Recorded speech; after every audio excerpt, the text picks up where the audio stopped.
Marianne Williamson, was a candidate in the 2020 Democratic primaries, joins me now. Welcome. Just first of all, your reaction to Michigan. I mean, the blue wall is crumbling. Yes. Or has crumbled, should I say. Well, obviously, the Democrats took a terrible shellacking in this race, but we have to be with what is. The president is now the duly democratically elected president-elect. And he himself has shown us how damaging it is when we forget our civic duty to respect a democratic election. So now, for those of us who are not supporters of the president, who have not been, the issue is how do we mount a vital, loyal opposition? A healthy democracy needs that.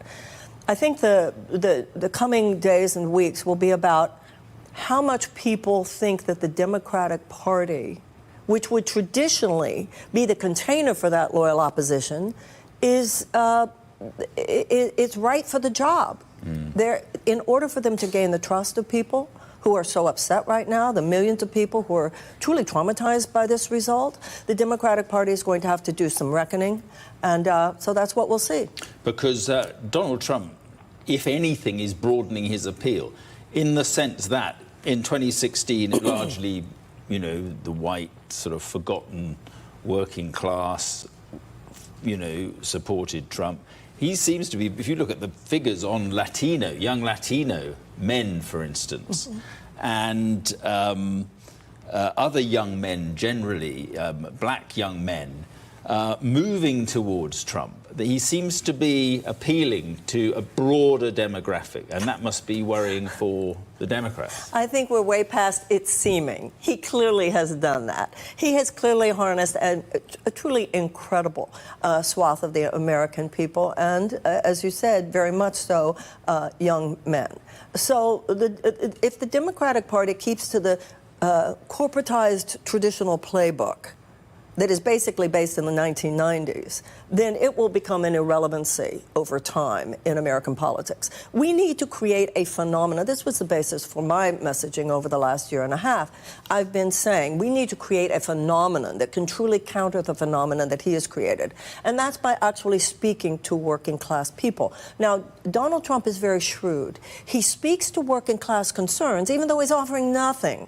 But he's such a brilliant salesman, the very fact that he acknowledges those concerns, people will go for false hope before they'll go for no hope. The Democrats have seemed very supercilious, very paternalistic, very almost condescending towards working class Americans, and they have received the result of that paternalism. I mean, the economy played a big part in this. Cost of living played a big part in this. But if you look at the numbers on the economy, employment is up, growth is up, wages are up, inflation is down. Why couldn't Kamala Harris make that case to the American people? Because none of the things that you just said truly speak on a deep level to the 46% of Americans who are regularly skipping their meals in order to pay their rent, the over 1 million Americans who are rationing their insulin, millions of Americans who are selling their blood plasma. We have 70% of the American people who say that they live with constant economic anxiety. I remind you, we don't have universal health care in this country like they have in every other advanced nation. We don't have tuition-free college and tech school. So Americans are living with this constant economic choke that is not even being acknowledged by just the kind of data that you just said. I'm just hearing in my ear that the Washington Post newspaper has reported that Kamala Harris has now called Donald Trump to concede the election. I wonder, I mean, we were on air last night and, you know, Donald Trump was getting messages of congratulations from world leaders, and Kamala Harris still hadn't conceded. Why do you think it's taken so long? I mean, it's not a good look, to be honest. No, it's definitely not a good look. You know, we complain that he transgresses norms. Well, there's a norm in this country, and that is usually when the person comes out to accept victory, they say, I just received a phone call, which was a gracious concession from my opponent. So well, I suppose Donald Trump wasn't gracious with Joe Biden. Well, that's for darn sure. All the more reason why we should be. Right. You know. Yeah. And this is all performance at a certain point. I assume, I don't know, I assume they're just sinking under every possible rock. Is there any legal way we could contest? Now, you won't like this. This is the Free Press website. It's saying the question is how the Ivy League technocrats with oodles of cash and all their allies in the legacy media, Hollywood and Silicon Valley, managed to bungle this so royally. Did you say I wouldn't like that, or I...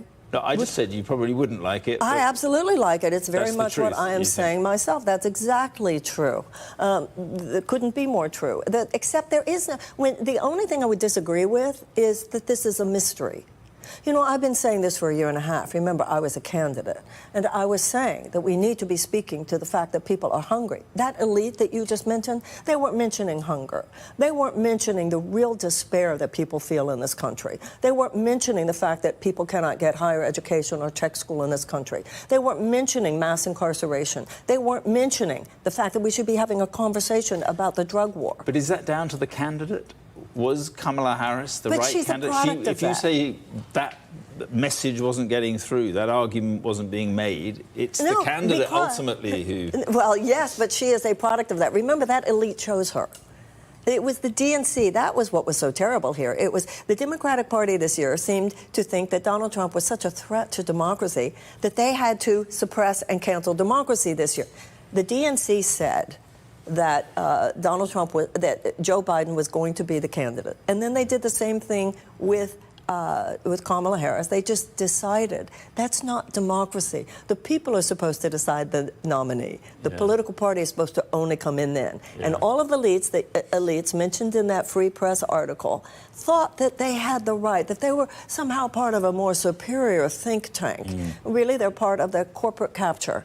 And the media and political elite capture of the Democratic Party. And that's what the next period of time will be about. What are we going to do with that? You've got a lot of work to do as yes, a party. We have a lot Marianne, of work to do. Good of you to come in. Thank you. And very interesting to talk to you. Thank you. Thank you so much. Thank you.